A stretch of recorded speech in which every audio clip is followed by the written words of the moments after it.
Bienvenue à tous et tout d'abord bonne année, meilleurs vœux pour cette année 2017 de la part de toute l'équipe de l'Africa Newsroom. Aujourd'hui nous débutons notre semaine qui sera consacrée au Maroc et notre premier volet s'intéressera à l'offensive diplomatique du royaume chérifien en Afrique subsaharienne. Au programme également de cette émission, un accord politique a été signé en République démocratique du Congo entre pouvoir et opposition, l'aboutissement d'une année mouvementée pour le pays. Et au Tchad, les journées de grève ne seront plus payées. Le Parlement a entériné ce 30 décembre la décision du gouvernement. Et pour nous accompagner pendant cette émission, Ahmed Bargaoui, vous êtes directeur du Centre de recherche des études stratégiques du monde arabe. Bienvenue. Bonjour. Madame Radia Ridouane, vous êtes journaliste. Bienvenue. Bonsoir. Et avec nous également notre éditorialiste Jemal Taleb. Bienvenue Jemal. Bonsoir Fanny, bonsoir à ceux qui nous regardent avec bien entendu mes meilleurs vœux pour 2017. Tout de suite l'actualité du jour.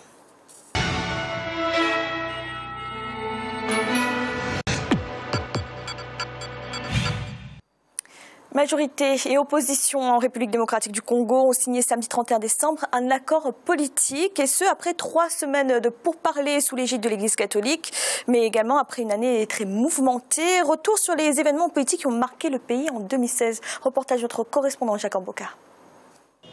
En République démocratique du Congo, plusieurs événements politiques étaient au cœur de l'actualité au cours de l'année 2016.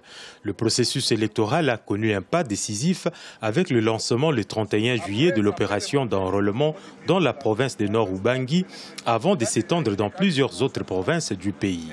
L'objectif de cette opération est de mettre à disposition au 31 juillet 2017 un fichier électoral fiable et prêt à prendre en charge tous les scrutins. L'année a aussi été celle du dialogue politique sous la facilitation de l'ex-premier ministre togolais Edem Kodjo, qui a abouti à la signature de l'accord politique entre la majorité présidentielle et une partie de l'opposition, la manifestation de l'opposition des 19 et 20 septembre qui a occasionné plusieurs morts dans la capitale, sans oublier celle du 19 décembre, la date de la fin du dernier mandat constitutionnel du président Joseph Kabila. On a présenté la date du 19 décembre comme une date apocalyptique. Alors le gouvernement ne peut pas se dérober de ses responsabilités. Il vaut mieux prévenir que guérir, dit-on. Alors c'est pour cela que nous avons déployé les forces de l'ordre. L'on retiendra parmi les faits marquants de 2016 la signature aux dernières heures de l'année d'un accord politique entre les signataires de l'accord du 18 octobre et le rassemblement de l'opposition. C'est après 3 semaines de dures négociations sous l'égide des évêques catholiques de la RDC. Il sied de mentionner que cet accord tombe providentiellement à la fin de l'année 2016 et la veille d'une année nouvelle. Il peut être accueilli comme un cadeau de Noël et de Nouvel An. Le maintien à son poste du président Joseph Kabila jusqu'à l'investiture de son successeur, qui sera voté à l'issue d'une transition qui court jusqu'en 2017, la nomination d'un premier ministre issu du rassemblement, l'attribution de la présidence du Conseil des suivis des accords à Étienne Tshisekedi, telles sont quelques grandes lignes de l'accord du dialogue dirigé par les évêques catholiques et qui clôture l'année 2016 en République démocratique du Congo. Jemal, on peut dire que l'année 2016 s'est achevée sur une note encourageante pour la République démocratique du Congo avec cet accord politique. Il y a 2 bilans. Il ne faut pas oublier le bilan des morts. 150 morts, ça n'est pas petit. Donc évidemment qu'il y a un bilan heureux et on est tous heureux que le bilan et que cette signature ait eu lieu. Il ne faut pas oublier le premier bilan. La chose qui me revient, c'est la tristesse dans laquelle tout cela s'est passé. La tristesse parce que il faut, comme s'il fallait sur le continent africain, qu'à chaque fois qu'on arrive à un accord politique, on a besoin de tuer quelques personnes avant, comme si la vie humaine n'avait pas de valeur, n'avait pas d'intérêt. Et que finalement, on bâtit sa carrière, ses intérêts, c'est la mort d'innocents. Et c'est ça qui m'embête. Le président Kabila, que je ne soutiens pas spécialement, on peut lui reprocher ce qu'on veut, il a tendu la main. Il a tendu la main depuis le début. Il a tendu la main à l'accord du 18 novembre, qui a été signé. Une partie de l'opposition, qui n'est pas des moindres, a refusé de venir s'adjoindre à cet accord.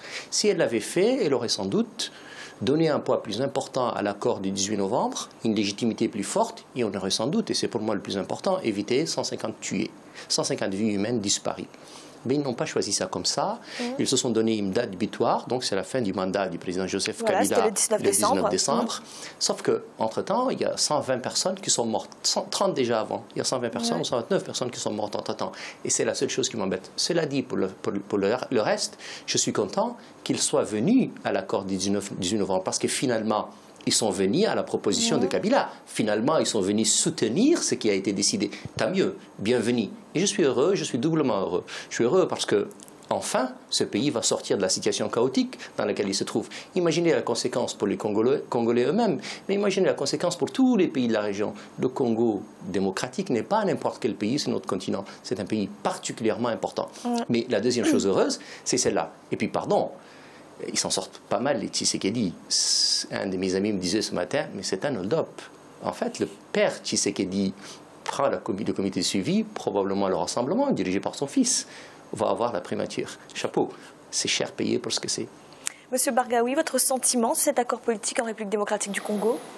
Certainement, c'est un accord qui est l'aboutissement des efforts de part et d'autre.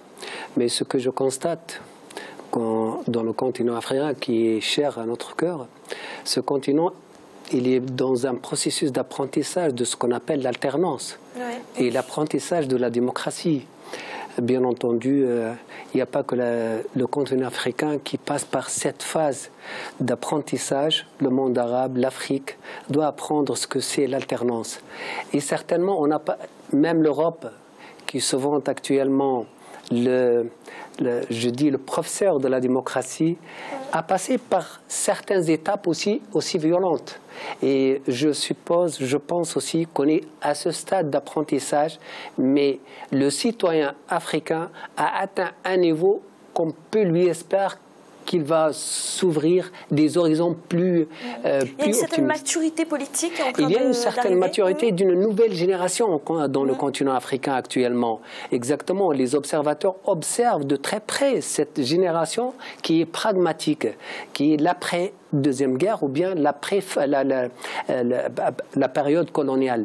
Actuellement, cette génération, elle est plus pragmatique, elle est plus près du peuple et elle est en train aussi, comment dirais-je, de faire des propositions vers une transition vers l'alternance. Merci. Dans l'actualité également, au Tchad, le Parlement a entériné la décision du gouvernement de ne plus payer les journées de grève. Les autorités sont confrontées depuis 4 mois à une grève des travailleurs du secteur public. Ils protestent contre le retard dans le paiement de leur salaire. Reportage de notre correspondant Mahamat Ramdan, commenté par Birama Saonera.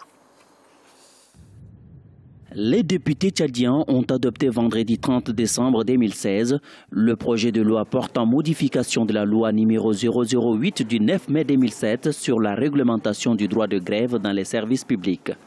Selon cette nouvelle réglementation, le gouvernement ne devra plus payer les jours de grève après épuisement des procédures de conciliation. Les salaires des journées non prestées seront à la charge des syndicats initiateurs du mouvement de grève. Les syndicats doivent prendre les responsabilités. Des citoyens tchadiens de bonne moralité qui laissent mourir leurs frères à l'hôpital. Ils doivent au moins faire le service minimum pour qu'on soigne les gens, pour que nos enfants partent à l'école. Ils se disent syndicalistes, demain ils laissent les enfants dans la rue. Pendant 4 mois, les filles ne sont pas parties à l'école. Pour les syndicats, avec cette loi, le gouvernement tchadien veut restreindre la liberté syndicale dans le pays. Il menace de saisir l'Organisation internationale du travail si la loi est promulguée par le président de la République. Nous attendons à ce que la loi soit promulguée. Et quand la loi sera promulguée, au vu de cette loi, nous allons nous joindre une plainte pour déposer au niveau de Genève, au niveau des BT, au niveau des bureaux de travail. Le syndicat, c'est comme l'armée, il faut toujours reculer pour mieux sauter. Nous allons faire d'autres stratégies pour pouvoir contraindre le gouvernement à pouvoir accepter ce que nous voulons. Rappelons que la nouvelle loi portant modification de la loi numéro 008 du 9 mai 2007 considère les services hospitaliers, services d'eau et d'électricité, le service des pompiers et les services des régies financières comme des secteurs de base essentiels où les services minimums en cas de grève des agents sont obligatoires. En rappel, le Tchad est confronté à une grève des travailleurs du secteur public depuis bientôt 4 mois. Des travailleurs qui protestent contre le retard dans le paiement de leurs salaires, mais aussi la réduction de leur indemnité. J'ai mal avec cette mesure, cette décision. Le gouvernement tchadien espère dissuader les travailleurs du secteur public de faire cette grève. Alors, je n'ai pas vu la loi, donc il m'est difficile de donner un avis plus précis sur une loi que je n'ai pas vue. Cela dit, 4 mois de grève, c'est énorme. Et donc, il est normal que le gouvernement bouge et qu'il légifère éventuellement. Si d'autres gouvernements pouvaient être aussi courageux et le faisaient ou le feraient, ce serait une chose plutôt heureuse. Ce n'est malheureusement pas toujours le cas, même pas dans les grandes démocraties occidentales. Cela dit, les syndicats parfois sont tout de même, ils vont un peu fort. Le beurre, l'argent du beurre et même le sourire de la laitière. Quand vous faites grève, vous assumez. Quand vous faites grève, vous comprenez qu'il y a un prix à payer. Parmi le prix à payer, il y a les jours non payés. Cela dit, on n'est pas naïf. Nonobstant les difficultés que le gouvernement tchadien peut avoir actuellement en termes budgétaires, et donc probablement que 4 mois de salaire non payés, finalement, ça fait une économie assez importante pour les budgets de l'État. Je ne dis pas que c'est ça, c'est possible. Toujours est-il, c'est qu'on sait très bien que quand il y a grève, les négociations se terminent toujours par les journées de grève non payées qui seront finalement payées. Loi d'ailleurs ou pas loi. Et j'aimerais bien voir le texte de loi. Je peux parier qu'il doit absolument comporter une petite mesure dérogatoire pour les négociations. Je ne connais aucun gouvernement au monde qui se ferme les portes à ce point-là. Mais je ne le connais pas, donc je n'ai pas une idée précise là-dessus. Monsieur Bargaoui, c'est une mesure logique ? Non, on ne peut pas se permettre de dire que c'est une mesure logique. Dans un contexte général, bon, le Tchad passe quand même par une période de stabilité politique. Ça fait quelques années déjà que le président a su imposer une ligne directive pour tout le monde. Mais il est vrai aussi que la manifestation des syndicats, toujours ça relève aussi d'une bonne santé de la société tchadienne. Et on ne peut pas se permettre de dire que le droit des grèves entrave au développement du pays. Et on a eu l'expérience par le passé, soit dans le monde occidental ou dans d'autres pays, que toujours on a su quand même voir et constater que les organisations des syndicats ont toujours apporté leurs empreintes dans l'évolution sociale, dans l'évolution aussi de la politique d'un tel pays ou tel pays. On se rappelle bien de ce qu'a apporté Lech Walesa en Pologne, l'organisation syndicale en Tunisie, en France. Donc je préfère toujours, j'ai cette idée qu'il faut toujours donner cet espace de liberté aussi pour les organisations. Il y a une certaine remise en cause du droit de grève, là ? Cette remise en cause me gêne personnellement, sur le plan personnel. Ce qui n'est pas le cas ici. Oui, il n'y a pas de remise en cause du droit de grève. Il y a l'idée de dire... L'idée de supprimer... Non, il y a l'idée de dire que les journées de grève non travaillées ne sont pas payées. Exactement. Ce qui est légal, hein, ce qui est absolument prévu par la loi. Ouais, donc ce n'est pas une remise en cause du droit de grève. Mais c'est comme une contrainte de plus. Quand vous faites grève, vous savez très bien que dans grève, il y a le fait de ne pas être payé pour les journées non travaillées. Mais ça n'est pas en soi une entrave à votre liberté et à vos droits. Que de vous dire, vous payez le prix de votre engagement politique. Après tout, quand on fait un engagement politique, on le paye. Quand on fait un engagement syndical, on le paye. Cela dit, je le disais tout à l'heure et je ne suis pas naïf, je n'ai aucun doute que ça finit toujours par être payé parce que de toute façon, c'est la paix sociale que vous payez. Cela dit, le Tchad n'est pas une démocratie menacée ni un pays qui va vivre une révolution bolchevique dangereuse parce qu'ils vont supprimer quelques jours non payés parce que les syndicats ont fait grève. Un dernier mot ? De toute façon, je suis d'accord avec M. Djamel, ça c'est certain. Juste, ce ne sera pas une contrainte ou bien un message dans un processus à long terme. Merci. Nous allons marquer une courte pause en instant, la deuxième partie de l'Africa Newsroom. À tout de suite.